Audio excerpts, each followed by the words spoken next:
우리가 이제 빌립보서 보고 있는데요. 지난번에는 빌립보의 세계 정세, 그 당시에 세계 정세를 좀 봤고요. 오늘은 빌립보라는 곳에서 어떤 일이 벌어졌는지, 그때 지난 시간에 빌립보 교회가 생겨난 과정도 봤어요. 그러니까 사도행전 16장에 보면은 이 배경이 나와요. 그래서 성령 인도받고 마게도냐 사람의 손짓해서 건너가서 빌립보 첫 성에 들어가 갖고 루디아를 만나는 이야기, 또 귀신을 고쳐주는 바람에 감옥에 들어간 이야기, 이런 얘기는 우리가 이제 빌립보 교회가 세워지는 배경이에요. 그 배경을 사도행전에서 보았고, 그 다음에 이 교회에서 무슨 일이 벌어졌는지 알아야 돼요. 이제 감옥에 갇힌 바울에게 들려오는 소식이 있었어요. 그게 로마도 있고, 또 뭐 고린도 전후서도 있고, 데살로니가 전후서도 있고, 에베소도 있죠. 근데 각각의 교회마다 문제가 조금씩 달라요. 그런데 지금 빌립보 교회도 문제가 있는 거예요. 어떤 문제가 있냐면 거기는 후원을 많이 했어요. 연보를 많이 했어요. 그래서 바울이요, 고린도 지역에 가서는 헌금을 걷지 않아요. 자비량 선교를 합니다. 어떤 데 가면은 또 헌금을 받아요. 그것은 그 땅의 그 지역의 상황에 따라서 바울이 그렇게 한 거거든요. 근데 빌립보 지역은 가자마자 성령인도 받고 가자마자 누굴 만나냐? 루디아를 만났거든요. 그리고 이 자주색 장사 루디아는 어마어마한 부자예요. 귀족 왕족만 만나는 아주 큰 부자예요. 손이 큰 사람. 근데 이 큰 부자가 계속 후원을 하니까 바울은 사역하는데 어려움이 겪지 않았어요. 그가 빌립보를 지나서 데살로니가 갔었을 때에도 빌립보 사람들이 연보했고, 또 여기서 내려가서 아덴과 고린도 지역에 갔을 때에도 이들이 연보하는 바람에 빌립보 사람들 때문에 바울은 어렵지가 않았어요. 그래서 2차, 3차 다 연보를 엄청 많이 받아서 기근이 들고 어려운 예루살렘 교회에 갔다가 후원했거든요. 그것을 사역할 때에 특별히 예루살렘을 후원하는 헌금을 따로 받았어요. 그리고 그걸 갖다가 이제 심부름을 한 거죠. 그러니까 바울이. 그런데 그 과정에서 어떤 소문이 들리냐면 빌립보 사람들이 들을 때요. 어머, 우리의 연보를 가져갔는데 바울이 잡혔대 라는 소식을 듣는 거예요. 그러니까 한쪽에서는 야당이 있듯이 한쪽에서는 에이, 바울이 그럴 리가 없지. 에이, 그런 말 하지 마. 바울은 그런 사람 아니야. 하는 사람이 있고, 또 한쪽에서 왜 예루살렘에 연보를 가져갔는데, 어마어마한 헌금을 가져갔는데 왜 그가 가자 얼마 안 있어서 잡혔어? 며칠 사이에 잡혀 들어갔대. 무슨 말이야? 그러면 횡령했나? 헌금을 쓱 인마이 포켓했나? 그러면서 사람들이 의심하기 시작했어요. 그러니까 부부간에도요, 의심 한번 들어가면 20년 살아도 소용없어요. 50년 살아도 소용없어요. 왜? 의심이라는 게 그렇게 무서운 거예요. 그러니까 하나님과 우리 사이도 마찬가지. 하나님과 선악과 사건도 똑같아. 마귀가 그 사이에서 이간질한 거거든요. 그러니까 의심하는 순간, 그래? 왜 못 먹게 했는지 알아? 야, 너 하나님처럼 될까봐 못 먹게 한 거지? 하고 의심을 쓱 집어넣으니까 그래? 이렇게 된 거예요. 그러니까 정말 우리는 사람과 사람 사이에 의심이 들어가기 시작하면 그 관계는 금이 가기 시작해요. 깨어집니다. 근데 사단은 그걸 너무 잘하는 거야. 그래서 이 빌립보 사람들과 바울이 아주 엄청난 끈끈한 그 관계를 이간질하는 사람들이 생기기 시작했어요. 그러니까 한쪽에서는 에이, 바울은 그런 사람 아니야. 근데 한쪽에서는 사람은 모르지. 그 많은 돈을 보고 욕심 안 나는 사람 있겠어? 그가 안 그러면 왜 감옥에 들어가? 아이고, 감옥에 갔는데 거기서 해결이 안 돼갖고 예루살렘에서 가이사르에서 로마로 왔대. 이러고 소문이 쫙 퍼진 거예요. 그 말을 들은 바울은 너무 힘든 거죠. 왜냐하면 자기는 요만큼도 뭐랄까 연보를 건드린 적이 없거든. 죄를 하나님 앞에 요만큼도 진 적이 없거든. 그런데 사람들은 그렇게 오해했어요. 연보를 횡령했다. 연보를 가져갔다. 돈을 가져갔다. 막 이렇게 됐고, 또 하나는 뭐예요? 에바브로디도가 빌립보 지역의 목회자였어요. 담임 목사였어요.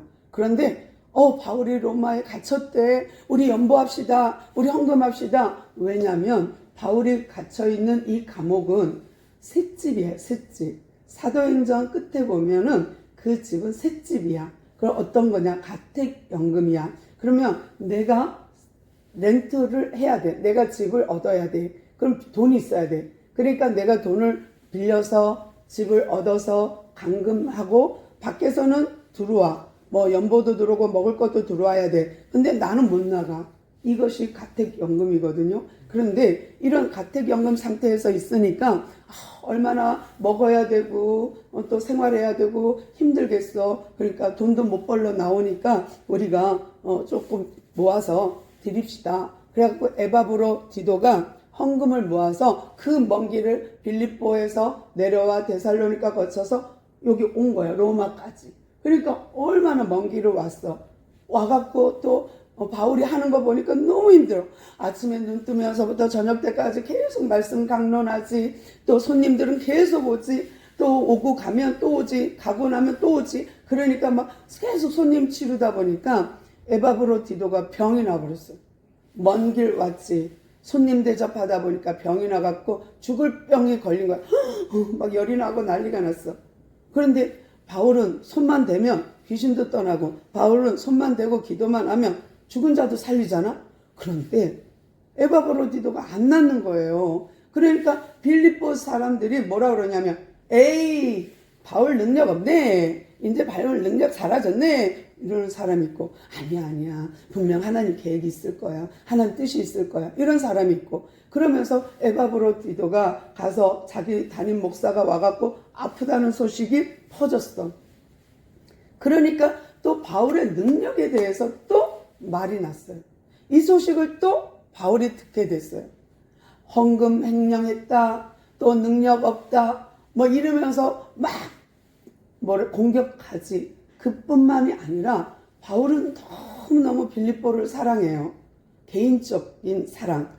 정말 전체적으로 복음 안에서 사랑도 있죠. 그들은 예수를 영접했고 그들은 그리스도인이 되었으니까 너무 좋죠.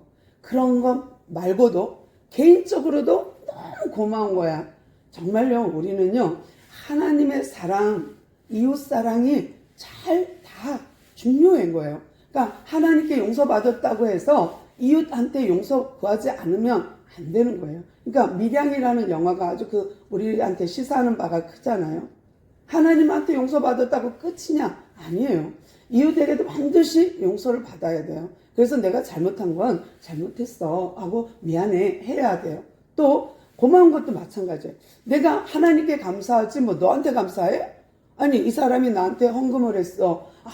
쓰시라고 그러면서 줬어. 그리고 전도에 쓰라고 줬어. 그러면 내가 그걸 마음대로 쓰면은, 그리고 또 그 사람한테 고맙습니다 안 하면 이건 아닌 거예요. 그러니까 하나님 앞에 고마우면 그 이웃 앞에도 고마운 거예요. 그러니까 하나님 앞에 감사하면 이웃께도 감사하는 거예요. 이게 하나님 원하는 방향이에요. 근데 하나님 앞에는 고마워했으니까 땡! 그럼 뭐 네가 하나님께 한 거지 뭐 이런 식으로 하면 그건 큰일 나는 거예요. 예전에도 예를 들었지만은 그렇게 헌금, 그러니까 남한테 돈을 빌려다가 자기 차를 샀어.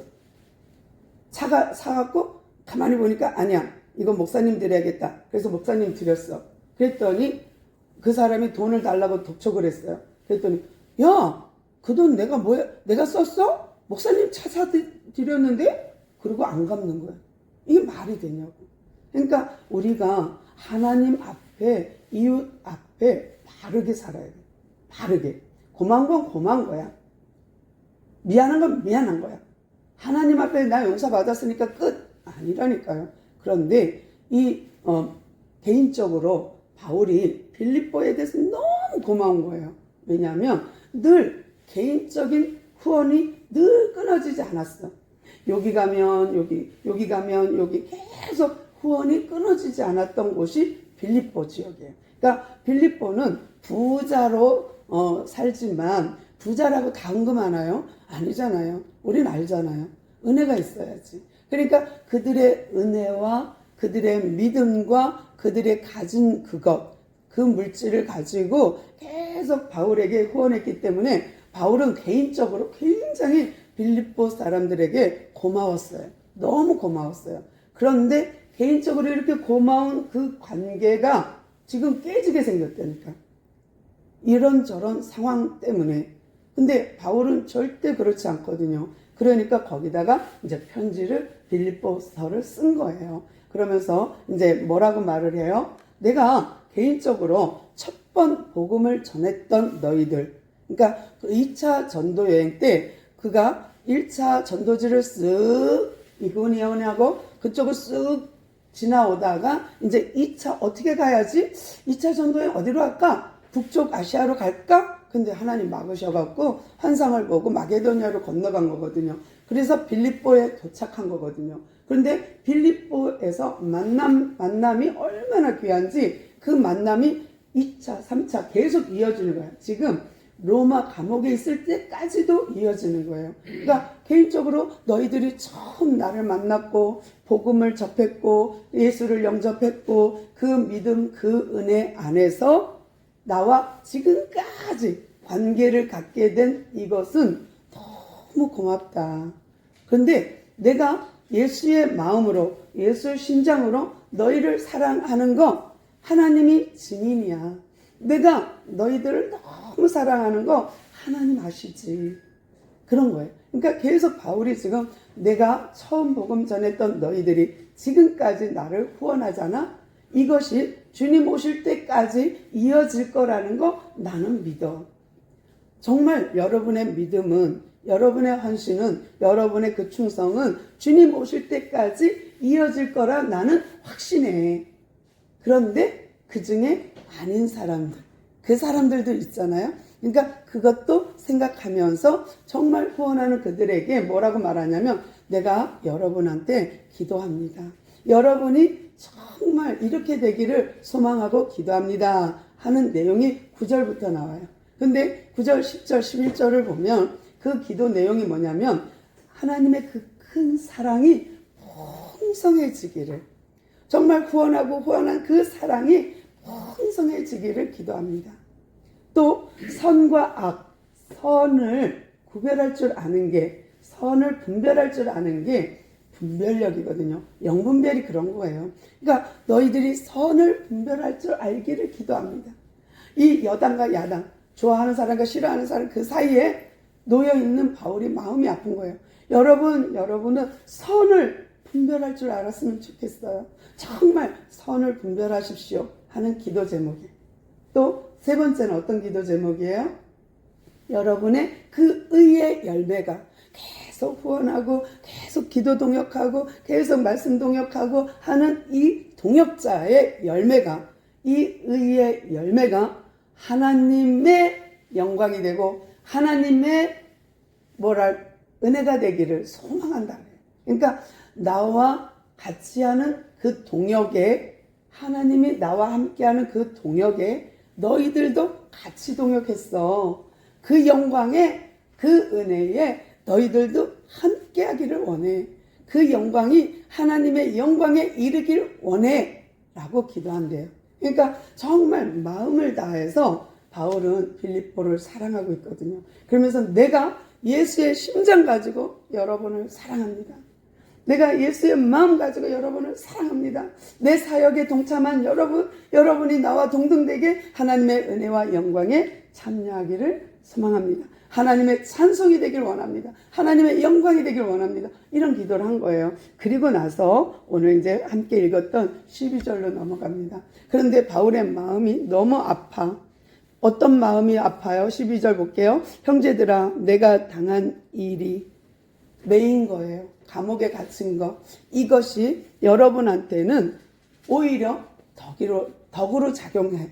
정말 좋은 것으로 작용했으면 좋겠습니다. 라는 거예요. 무슨 말이냐면, 왜 갇혔겠어? 바울이 죄가 없으면 왜 갇혔겠어? 아이고, 바울이 뭐가 잘못한 거니까 그런 거지. 아니 땐 굴뚝에 연기 나랴? 이러면서 막 비방하는 사람이 있는데, 바울은 그들에게 뭐라고 말하냐면, 오히려 내가 이 감옥에 매여 있어서 기뻐하고 또 기뻐합니다. 왜냐하면 내가 갇힘으로써 광고 효과가 나는 거예요. 내가 갇혔어. 근데 나를 모르던 사람도 무슨 얘기야? 뭔 말이야? 이러면서 복음을 듣게 되고, 아, 바울이 그런 걸 전했어? 바울이 말한 게 그리스도인이 되는 거야? 그런 거야? 이러고 막 너도 나도 알게 되는 거예요. 그러니까 오히려 바울이 갇힘으로써 많은 빌립보 지역의 사람들이 예수를 알게 되고 바울을 알게 되고 복음을 알게 되는 놀라운 은혜가, 하나님은 역전 드라마를 하는 거예요. 완전 반전을 이루는 거예요. 감옥에 갇힌 바울은 얼마나 지금 속상해야 돼. 근데 기뻐. 왜? 그 기쁨, 그 감사, 그 은혜는 내 안에서 일어나는 게 아니라 하나님께서 주신 은혜이기 때문에 기준이 달라요. 내 몸이 편하고 내가 돈이 많아야 기쁘고 내가 행복해야 돼. 나는 내가 하는 순간 그거는 내 안에서 이 행복이 떠나면, 이 돈이 떠나면, 이 건강이 떠나면 나는 불행해지는 거야. 근데 이 바울의 그러니까 행복은 내가 기준이 아니야. 하나님이 기준이야. 성령이 내 안에 오셨고 하나님이 내 안에 오셨고 나는 그가 내 안에, 이게 서로 그런 관계에 있는 그니까 이렇게 말하는 거예요. 내가 감옥에 매여 있어도 난 걱정하지 않아. 이렇든 저렇든 복음이 전파되잖아. 어떤 사람은 참으로 진짜로 복음을 전하는 사람이 있는가 하면, 어떤 사람은 식이 나서 전하는 사람이 있고, 어떤 사람은 반대로 내 사역을 뺏어가려고, 바울의 사역을 뺏어서 내가 그 자리에 차지해야지, 내가 바울의 자리에 차지해야지, 그리고 자기가 막 교회를 만들어, 교회를 설립해, 막 그러면서 나가갖고 막 자기가 막 하나를 더 만들어. 그래도 바울 입장에서는 그런 배신자가 어딨어? 이러지 않고, 이렇든 저렇든 전달되고 전해지는 것은 그리스도니 괜찮아. 그것으로 나는 기뻐. 오히려 내가 메인바 되어서 기뻐. 내가 여기 있으니까 나를 시기하는 사람이 막 일어나서 복음 전하네. 나를 욕하던 사람이 막 복음 전하네. 내 사역 뺏어가려고 막 복음 전하네. 또 어떤 사람은 바울이 이렇게도 힘들게 복음을 전했는데 감옥에 갔으니 내가 그 일을 대신해 줘야지 하고 참 좋은 마음으로 참 복음을 전하는 사람이 있어. 이렇든 저렇든 좋게 전하든 나쁘게 전하든 어쨌든 전해지는 것이 그리스도니 나는 괜찮아. 그렇게 되므로 나는 기쁘고 또한 기뻐라는 거예요. 그러니까 이렇게 저렇게 전해지는 것은 곧 그리스도기 때문에 나는 아무렇지도 않아. 나는 이 복음이 증거되는 것에 대해서 너무너무 감사해.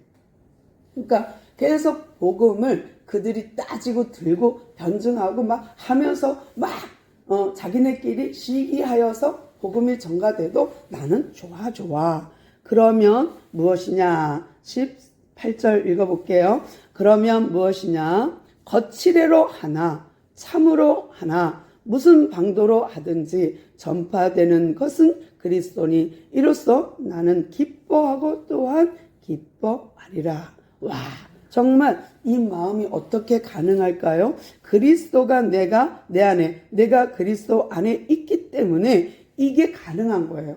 그러니까 그 안에 있고 내가 그 안에 있고 그가 내 안에 있고, 이게 아무렇지도 장소만 다를 뿐이야.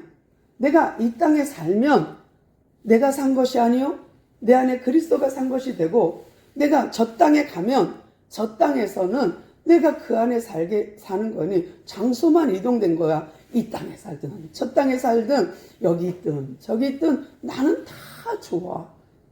그러니까 내가 죽어도 좋고 살아있으면 복음 전해서 좋고 죽으면 하나님 품에 있어서 좋고 다 좋다는 거예요. 그러면서 바울이 무슨 말을 하냐면 내가 이 땅에 있는 것보다 나는 저 하늘에 가는 게 더 좋아. 나 개인적으로는 그게 훨씬 좋아. 난 죽는 게 더 좋아. 얼른 그 품에 안기고 싶어. 나는 얼른 천국 가고 싶어. 그런데 하나님이 나를 이 땅에 있게 하는 것은 여러분에게 도움이 되라고, 여러분에게 유익하라고 나를 살려두었다. 나를 이렇게 살게 했다. 그러니까 나는 그가 내 안에, 또 그가 내 안에 있기 때문에 아무렇지도 않아. 장소만 달라질 뿐. 여기냐 거기냐. 그러니 나는 어디에 있든 상관없어 라고 고백을 하면서 참 바울이요, 정말 초월한 신앙을 말하는데요. 우리는 개인적으로 다 죽고 싶지 않잖아요. 천년만년 살고 싶고 정말 장수하고 싶잖아요. 근데 정말 바울같이 힘들어 보세요. 감옥에 가고 매 맞고 해보세요. 이게 순간 이동한다니까요. 이 마음 저 마음 왔다 갔다 한다니까요.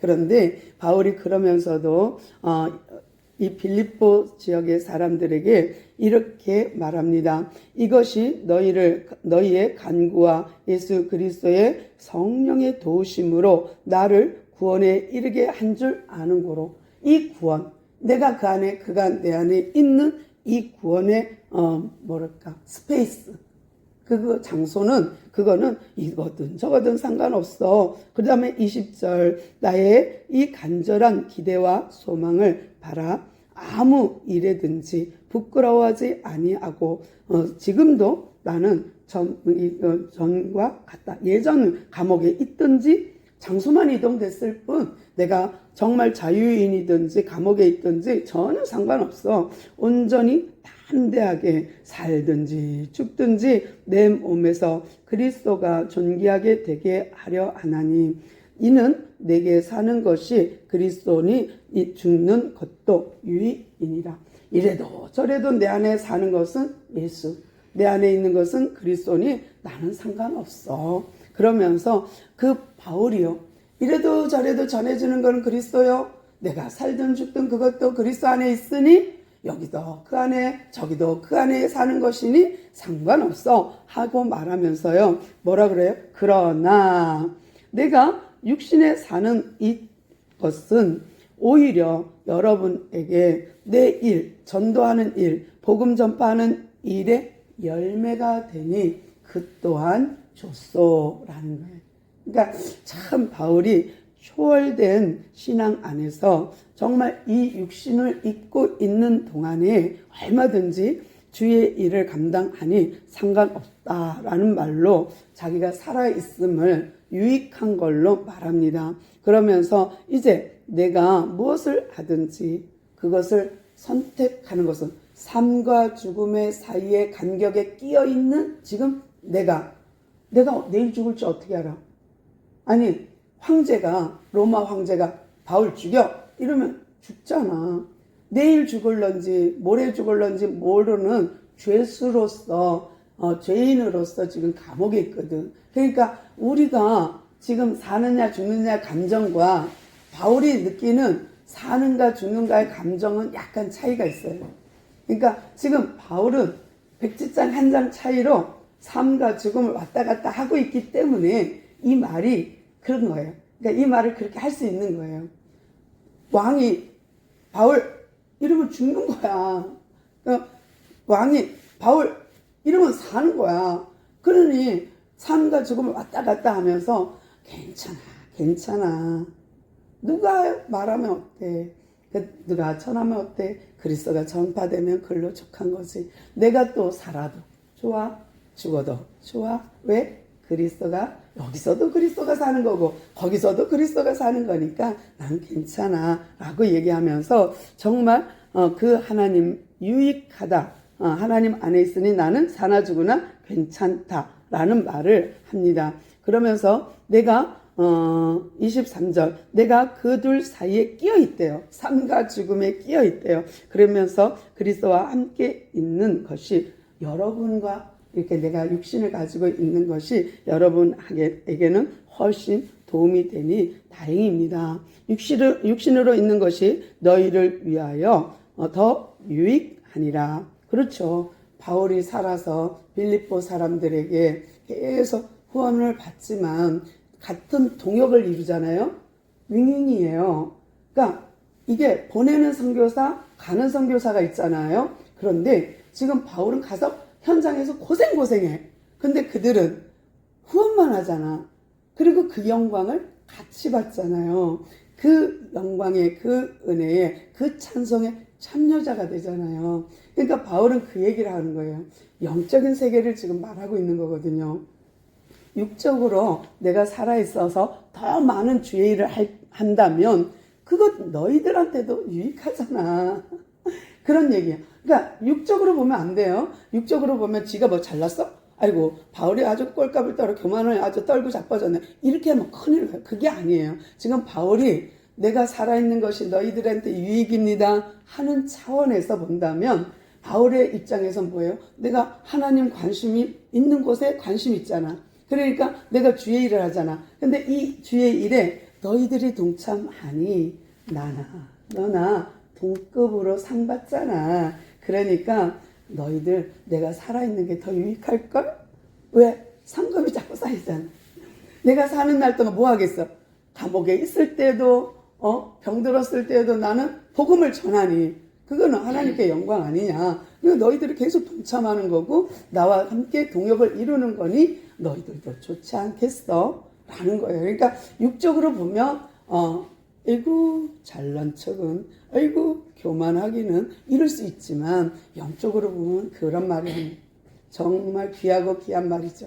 정말 어떻게 바울은 이거를 깨달았을까라는 생각이 들 정도입니다. 그러니까 내가 이렇게 믿음 안에서 진보, 전진 이게 되는 것. 이게 이제 내가 살아있으므로 너희들 믿음이 진보되고 있어. 우리 진보 성향 이렇게 말하잖아요, 정치인들. 근데 너희들도 잘하고 있어. 믿음이 같이. 나도 믿음이 잘하고 있어. 왜? 끝까지 주님 오실 때까지 우리는 뭐예요? 동급이잖아. 계속 같이 가고 있는 거잖아. 이미 예수님 오셨고 그러나 부활하셔서 성령으로 우리에게 주시면서 내가 곧 다시 오마 해서 재림 때까지 이미 우리는 구원받았으나 아직 구원의 완성은 아니에요. 근데 우리가 이미 구원받았으나 이 구원을 계속 이루어 가고 있어요. 이루어지고 있어요. 이루어질 것입니다. 구원이. 그렇기 때문에 이 가는 길을 너희가 나와 동거하고 동침하고 동행하니 너희들도 유익하다. 너희들도 좋다. 나도 좋다. 그래서 인간적인 나는 죽어도 좋고 살아도 좋고 다 좋아. 근데 내가 영적으로 본다면 내가 살아있어. 계속 복음을 증거하면 증거할수록 너희들의 믿음에 진보가 있어. 나도 성장해. 성화돼. 계속 성화돼. 그리고 주님 만나. 그러니까 이것은 너의 믿음에도 좋고 나의 믿음에도 좋고 나의 행실에도 덕이요 여러분의 믿음도 덕입니다 하는 얘기를 지금 이렇게 하고 있는 거예요. 내가 25절입니다. 내가 살 것과 너의 믿음의 진보와 기쁨을 위하여 너희 무리와 함께 거할 이것을 확신합니다. 정말 어떻게 이렇게 확신할까? 이 상급에 대해서 확신을 갖고 있어요. 그러면서 아주 멋지게 말을 합니다. 내가 다시 너희와 같이 있음으로 그리스도 예수 안에서 너의 사랑이 나로 말미암아 풍성하게 하려 함이라. 진짜 멋지죠. 나로 너희들이 풍성해져. 그러면서 이제 다음 시간에 할 건데 27절로 넘어가면서 무슨 말을 해요? 합당한 삶, 그러니까 복음에 합당한 삶을 사십시오 하는 건데요. 이 부분은 2장하고 너무 많이 연결되어 있어갖고 제가 이 부분은 다음 주로 넘길게요. 그래서 오늘 우리가 알아야 될 것은 뭐예요? 바울이 소망이 어디 있느냐? 바울의 마음이 어디 있느냐? 그 감옥에서도 그 감옥 밖에 있는 빌립보 사람들에게 어떤 기쁨을 전달하고 있는가? 어떤 마음을 전달하고 있는가? 그 기쁨에 여러분도 동참하고 있습니다. 여러분도 나와 같이 기뻐하십시오. 왜냐? 이런 모든 걸 통하여서 그리스도가 더 풍성해지니까. 그래서 여러분한테 제가 그렇게 기도하고 있습니다. 라고 부탁하는 거예요. 우리 모두가 정말 바울의 이 심정, 예수 심장을 가진 바울, 또 그 마음을 우리도 오늘 헤아려서 정말 내가 살아도 주를 위하여 죽어도 주를 위하여 사는 우리 모두 되기를 소망합니다. 기도합니다. 주님 감사합니다. 오늘도 주의 말씀에 힘입습니다. 바울이 그 어려운 지경에도 어마어마한 환경을, 정말 어려운 환경을 다 고비고비 넘겼음에도 또 억울하게 감옥에 들어가 있음에도 그가 기뻐하고 또 기뻐할 수 있는 것은 복음 전파의 꿈을 보기 때문입니다. 복음 전파의 그 믿음을 보기 때문입니다. 정말 우리도 그 복음의 비전에 함께 동참하는 우리 모두 되게 하시고 우리의 마음이 예수의 마음으로 변화되고 예수 심장이 되어서 이 세상을 살아갈 수 있게 하시고 내 안에 그리스도가 산 것이 되게 하여 주셔서 그런즉 이제 내가 산 것이 아니요 그리스도가 사는 것으로 살게 우리를 도와주시옵소서. 오늘도 그런 삶을 꿈을 꾸며 예배자로 왔습니다. 우리의 예배를 흠양하시고 우리를 받아 주옵소서. 이 예배가 주님이 가장 기뻐하는 예배요, 하나님이 기뻐 받으시는 예배자인 우리가 되게 하옵소서. 오늘도 우리와 함께 하신 주님을 찬양하오며 예수님의 이름으로 간절히 기도드리옵나이다. 아멘.